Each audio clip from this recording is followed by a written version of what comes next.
Admiral Jake Morrison stood on the bridge of the UES Liberty and watched the burning remains of Kepler Station drift past the main viewing screen.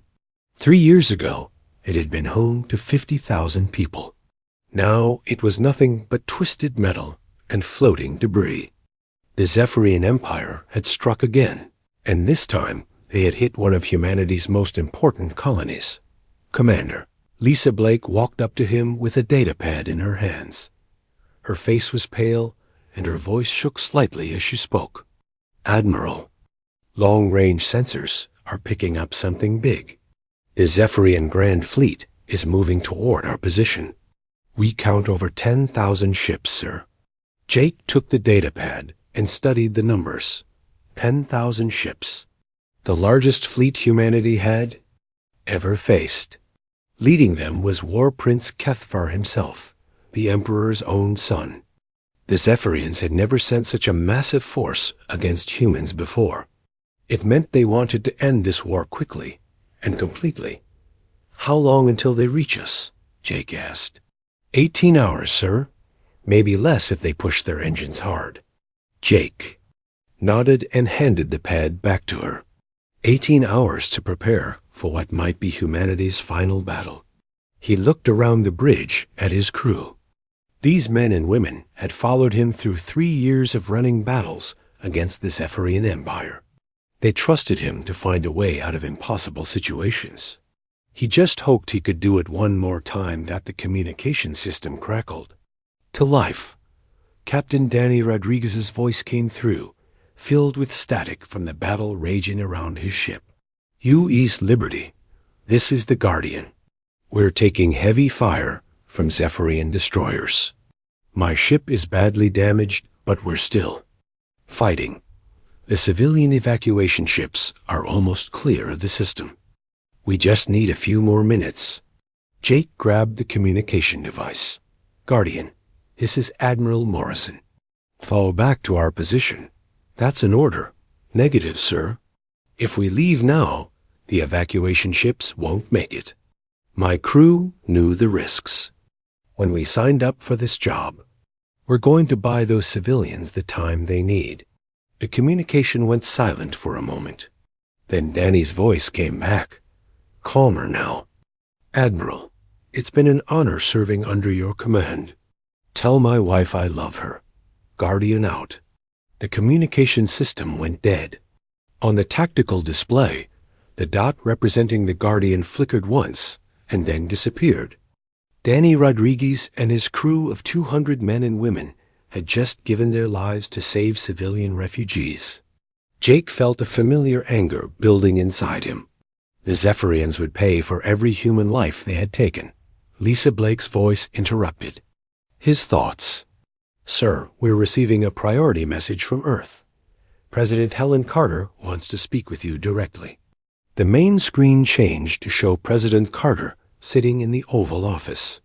General Sam Phillips stood beside her, his uniform crisp, but his face showing the strain of the past few weeks. Behind them, Jake could see staff members hurrying back and forth with reports and datapads. Admiral Morrison, President Carter said, we've received your reports about the approaching Zephyrian fleet. The situation looks grave. How long can you hold them off? Jake considered his answer carefully. The President deserved the truth, even if it wasn't what she wanted to hear. Madam President, we have 47 ships in the Outer Defense Fleet. The Zephyrians are bringing 10,000. Unless something changes dramatically, we won't be able to stop them from reaching Earth. General Phillips stepped forward. Admiral, we're evacuating all non-essential personnel from the outer colonies. The Mars defense grid is being powered up and all available ships are being recalled to Sol System. We'll make our stand at Earth if necessary. Before Jake could respond, another voice came through the communication system. It was Ambassador Theises from the Altarian Republic, humanity's only real ally among the alien species. The Altarians looked like tall, thin humans with blue skin and large eyes. They had been fighting their own war against Zephyrian expansion for decades. Admiral Morrison, President Carter, Dizes said in his careful English, "My government has instructed me to offer evacuation for Earth's leadership. We have ships standing by to take your people to safety in Altarian space."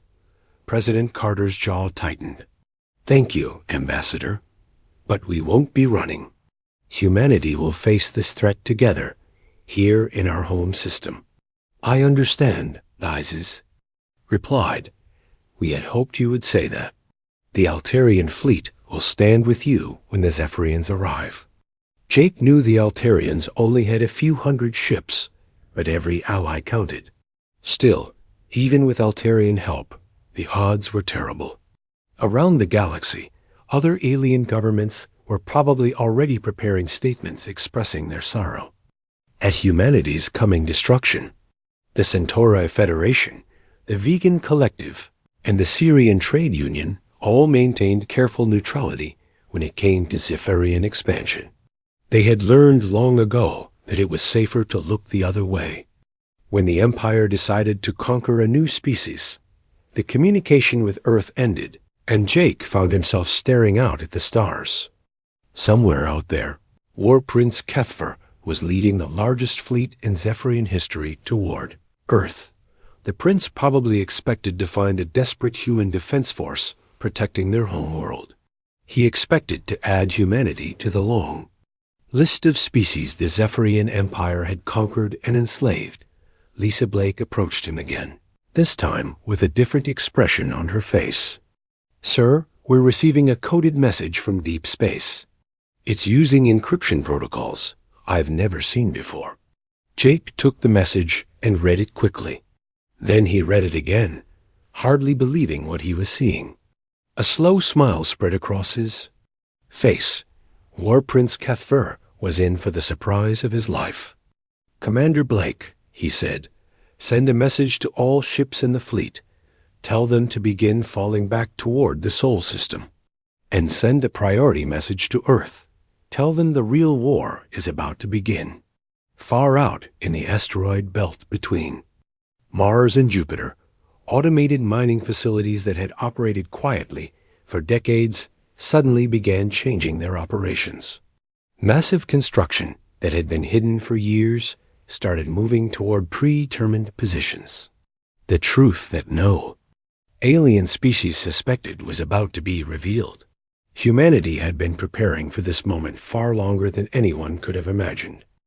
3 days had passed since the fall of humanity's outer colonies.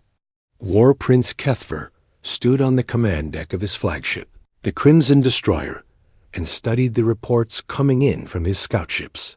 The Zephyrian prince was tall and powerful, with a dark red skin and sharp features that marked him as royalty among his people.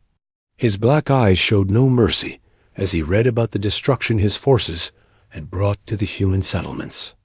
"My prince," said Commander Vextal, his chief military advisor, "our scouts report something strange about the Sol system. The asteroid field between the 4th and 5th planets appears to be moving." Kethfe looked up from his reports.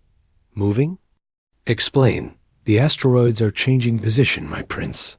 Our long-range sensors show massive energy readings coming from what the humans call their mining operations. But the patterns don't match normal mining activity." The prince dismissed the report with a wave of his hand. "Humans are a primitive species. Whatever they're doing with their mining equipment won't matter once we destroy their home world. Continue the advance." But far out in the Sol system's asteroid belt, something impossible was happening. Admiral Jake Morrison stood on the command deck of a ship so large it could barely be called a ship at all. The used Titan was more like a floating city, stretching for miles in every direction. Its weapons could destroy entire fleets, and its armor could withstand anything the Zephyrian Empire could throw at it. "Admiral," said Captain Ruth Martinez, walking up to him with a data pad in her hands. Ruth commanded the stealth ship UES Phantom, which had been watching Zephyrian movements for months without being detected. My ship has been gathering intelligence on their fleet formations. The Zephyrians use a central command network to coordinate all their ships. It's like a nervous system that connects every vessel in their fleet. Jake studied the information Ruth had brought him. For 3 years, humanity had been learning everything they could about Zephyrian technology and tactics. Every battle, every defeat had taught them something new about their enemy. Now that knowledge was about to pay off. "Where is Chief Engineer Tony Williams?" Jake asked. "He's in the main engineering section, sir. He's been working on the quantum disruption system." "Around the clock." Jake nodded. The quantum disruption system was humanity's secret weapon, something the Zephyrians had never seen before. If it worked the way Tony promised, it would cut the neural links that held the Zephyrian fleet together. Without their command network, the Empire's ships would be like a body without a brain dot and another part of the asteroid belt. Ambassador Claire Johnson was having a very different kind of conversation. Claire worked for the diplomatic corps, but her real job was much more dangerous. She was humanity's chief contact with the resistance movements that had been growing on Zephyrian-controlled worlds.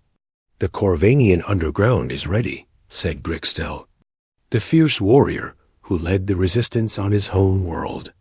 The Corvanians were a proud species that had been conquered by the Zephyrians 50 years ago. They had never stopped fighting for their freedom. "When you give the signal, we will strike at the occupation forces. But we need to know that humans can actually defeat the Empire's main fleet." Claire looked at the alien warrior through the secure communication link. "Grixtal, my friend, you're about to see something that will change the galaxy forever. Humanity has been preparing for this war much longer than anyone knows." Back on the Titan, Admiral Morrison called together his senior staff for the final briefing before battle. The conference room was filled with the best military minds humanity had produced. These men and women had spent years planning for this moment. Colonel Steve Parker commanded the Marine Corps' new exosuit division. His soldiers wore powered armor that made them stronger and faster than any normal human. They were ready to fight on planets, in space, or anywhere else the war took them. "My troops are ready for planetary assault operations, Admiral. We can hit any target you need us to take." Commander Kate Sullivan ran the Cyber Warfare Division.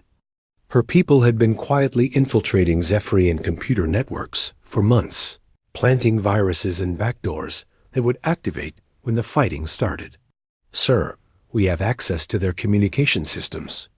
When the battle begins, we can feed them false information and disable their coordination abilities." Jake looked around the room at these dedicated officers. "Ladies and gentlemen, Operation Endgame begins in 6 hours. The Zephyrian Grand Fleet thinks they're coming to destroy a weak and defenseless human civilization. They're about to learn that they've made the biggest mistake in their empire's history. The truth was finally being revealed. For decades, humanity had been building ships in the asteroid belt, using automated mining equipment as cover. The Zephyrians had seen the mining operations and dismissed them as primitive resource gathering. They had no idea that humans were constructing the largest hidden fleet in galactic history. As the meeting ended, Jake walked to the observation deck and looked out at the asteroid belt. Everywhere he looked, massive ships were emerging from their hiding places. Dreadnoughts, carriers, destroyers, and cruisers by the thousands. Each one was equipped with technology the Zephyrians had never encountered. Captain Ben Taylor commanded the assault carrier, U.E.S. Ranger. His ship carried hundreds of fighter craft and assault shuttles. Lieutenant Commander Amy Davis was in charge of the quantum disruption weapon system. Both officers reported ready for immediate combat operations. The Zephyrian Empire had spent 1,000 years conquering weaker species. They had grown confident that no one could challenge their military might. War Prince Kethfar was bringing 10,000 ships to crush humanity, believing it would be an easy victory. He was about to discover that humanity had been planning this moment for far longer than the Empire had existed. The real war was about to begin, and the galaxy would never be the same. War Prince Kethver's massive fleet dropped out of hyperspace at the edge of the Sol system. The prince stood on his command bridge and smiled as he looked at the tactical display. Soon he would add another conquered species to the Empire's long list of victories. Humans had fought bravely for 3 years, but now their resistance was about to end forever. "My prince," said Commander Vextal, "our sensors show the human defense fleet retreating toward their home world. They have less than 50 ships. This will be easier than we expected." Kethver nodded with satisfaction. The humans were running scared, just as every other species had done when faced with the full might of the Zephyrian Empire. "Signal the fleet to advance. We will destroy their pathetic defense force and then burn their home world to ashes." But as the Zephyrian fleet moved deeper into the Sol system, something impossible began to happen. The asteroid belt that lay between Mars and Jupiter suddenly came alive with energy readings. Massive objects that had been hiding among the rocks began to decloak. Ships appeared everywhere, thousands of them, each one larger and more advanced than anything the Zephyrians had ever seen. "What is this?" Kethver roared, staring at his tactical display in disbelief. The screen showed human ships appearing from every direction. Dreadnoughts the size of small moons, carriers launching clouds of fighter craft, and destroyers moving in perfect formation. "How many ships do they have?" "Prince, our sensors are showing over 15,000 human vessels," Vextal replied, his voice shaking with fear. "This is impossible. Our intelligence reports said they only had a few hundred ships." Admiral Jake Morrison stood on the bridge of the UE Sedan and watched the Zephyrian fleet realize they had walked into the greatest trap in military history. For decades, humanity had been building this fleet in secret, using the asteroid belt as cover for the largest shipyard project ever attempted. Now it was time to show the galaxy what humans could accomplish when they put their minds to it. "All ships, this is Admiral Morrison," he said into his communication device. "Operation Endgame is now active. Engage the enemy." Captain Ben Taylor received the order aboard the assault carrier UES Ranger. His ship launched wave after wave of fighter craft, each one equipped with weapons that could punch through Zephyrian armor like paper. "All squadrons, this is Ranger Control. You are clear to engage. Show them what human pilots can do." The space around the Zephyrian fleet exploded into chaos as thousands of human fighters swarmed their capital ships. The Zephyrians tried to respond with their own fighters, but they were overwhelmed by the sheer number of human craft attacking them. Lieutenant Commander Amy Davis activated the quantum disruption weapon from her position deep inside the Titan. The device sent invisible waves of energy across the battlefield, targeting the neural network connections that allowed Zephyrian ships to work together as a fleet. One by one, the connections were severed.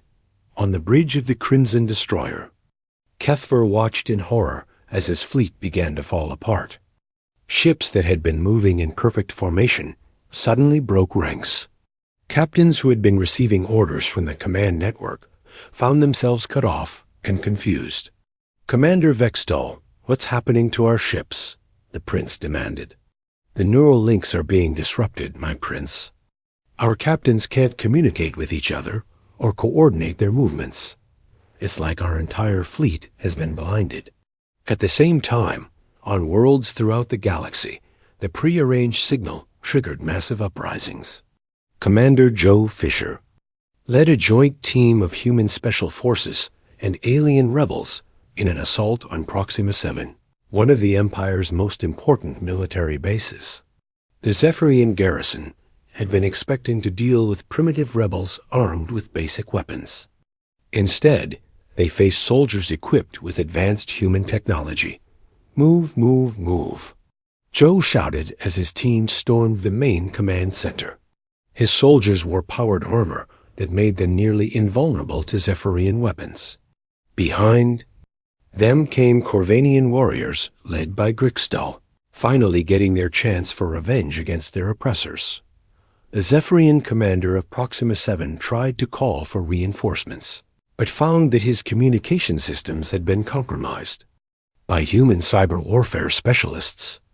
Commander Kate Sullivan's people had planted viruses in Zephyrian networks months ago, and now those viruses activated all at once.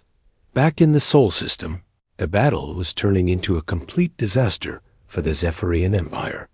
Their ships, designed for conquering helpless worlds, proved no match for vessels built specifically to fight other warships.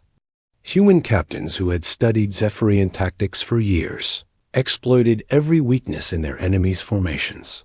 Captain Ruth Martinez brought her stealth ship UE Centum out of hiding and began targeting Zephyrian command vessels. Her ships' advanced weapons could destroy enemy cruisers with single shots. "Phantom to all units," she reported. "Enemy command structure is collapsing. Continue the attack." War Prince Kethfer realized that his grand fleet was being destroyed. Ships exploded around him as human weapons tore through Zephyrian armor. His carefully planned invasion had become a massacre, with his own forces as the victims. "Send a message to my father immediately," he ordered.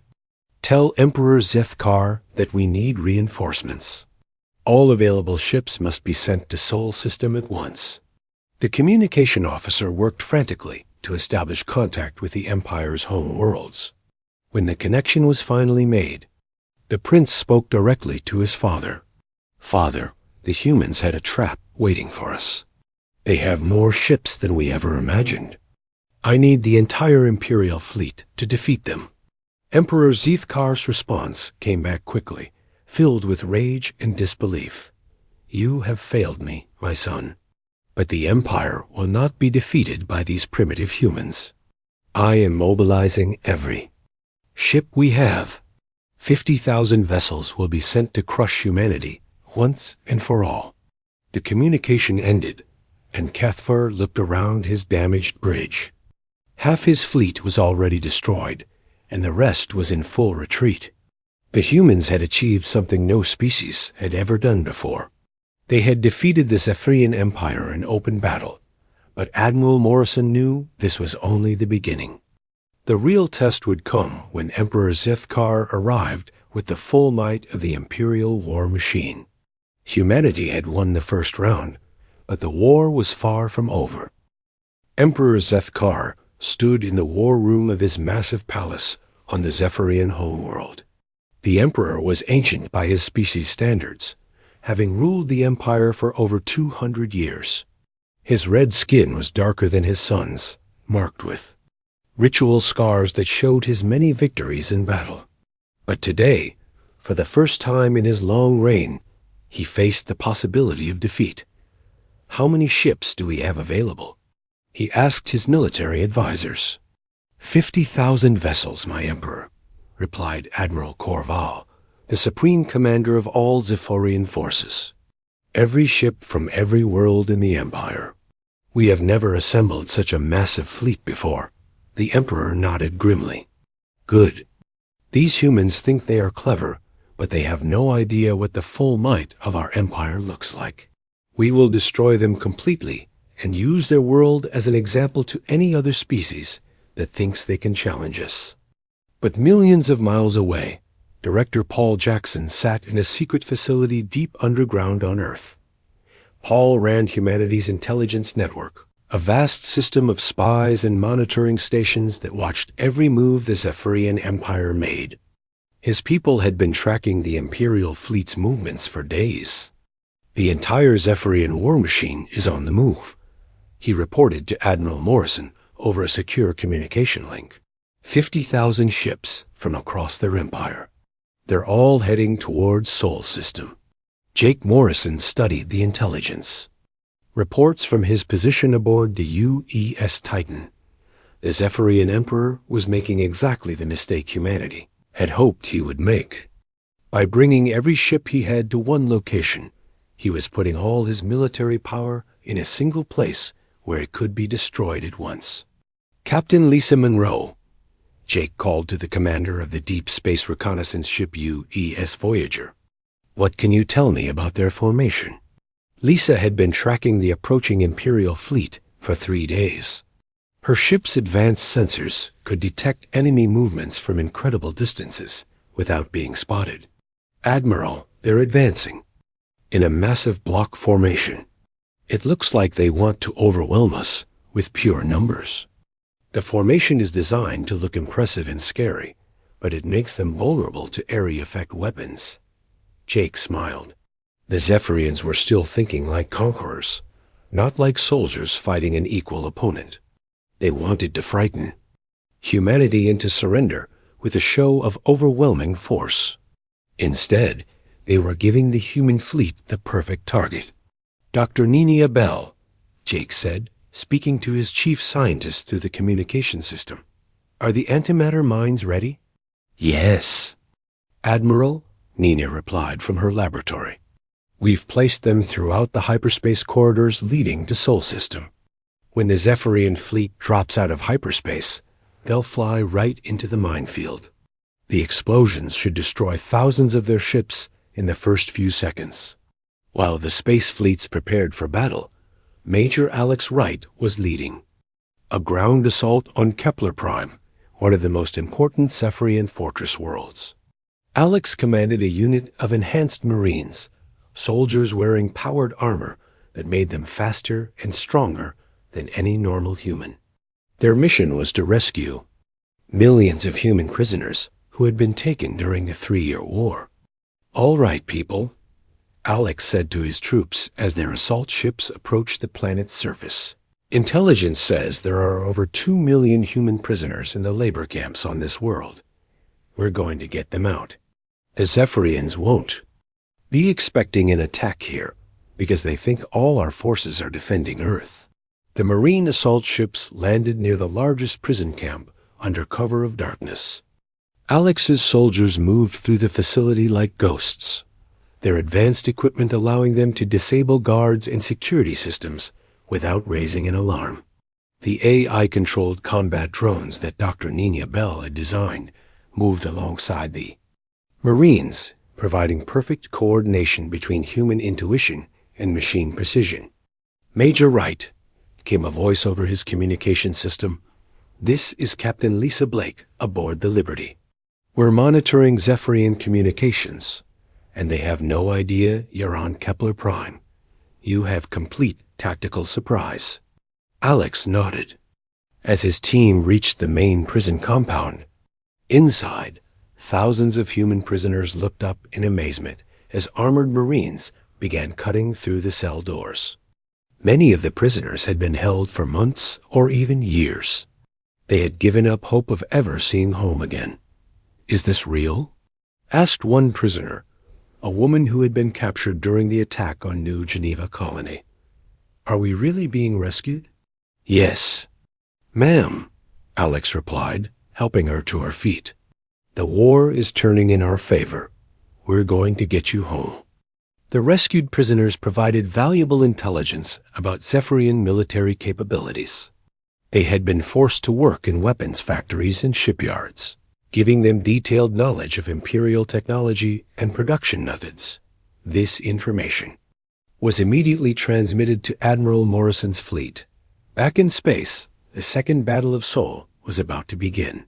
Emperor Zethkar's massive fleet dropped out of hyperspace in perfect formation. 50,000 ships arranged in neat rows that stretched across millions of miles of space. The Emperor himself commanded from his personal dreadnought, the Eternal Conquest, a ship so large it carried its own fighter squadrons and manufacturing facilities. "There," the Emperor said, pointing at the tactical display that showed the human fleet waiting near Earth. 15,000 ships. They fought well against my son's forces, but they cannot stand against the full Imperial Navy. Signal all ships to advance." But as the Zephyrian fleet began moving toward Earth, Admiral Morrison activated the trap he had spent weeks preparing. The antimatter mines that had been placed throughout the hyperspace corridors exploded in a chain reaction that lit up space like a new sun. Thousands of Zephyrian ships disappeared in the first few seconds as the enormous explosions tore through. Their formation emperor, Zethkar, watched in horror as his carefully arranged fleet was torn apart by weapons he had never seen before. His mighty formation broke apart as ships tried to escape the continuing explosions.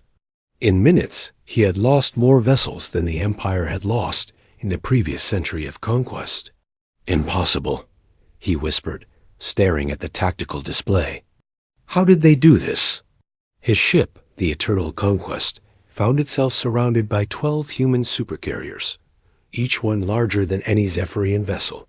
For the first time in 1,000 years of Imperial history, a Zephyrian emperor faced total defeat in battle. 1 month after the destruction of the Imperial fleet, Admiral Jake Morrison walked through the halls of the Zephyrian Emperor's palace. The building was enormous, with rooms that could hold thousands of people and corridors that stretched for miles.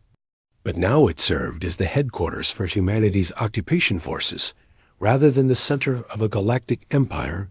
Emperor Zethkar sat in a simple chair in what had once been his throne room. The proud ruler who had conquered dozens of species was now a prisoner, waiting to learn his fate. His empire had collapsed in a single day when his entire military force was destroyed or captured in the Sol system. "Emperor," Jake said, sitting down across from the defeated alien leader, "your war is over. The question now is what happens next."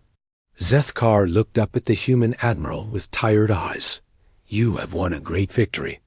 I expected you to execute me and burn our worlds as we did to so many others."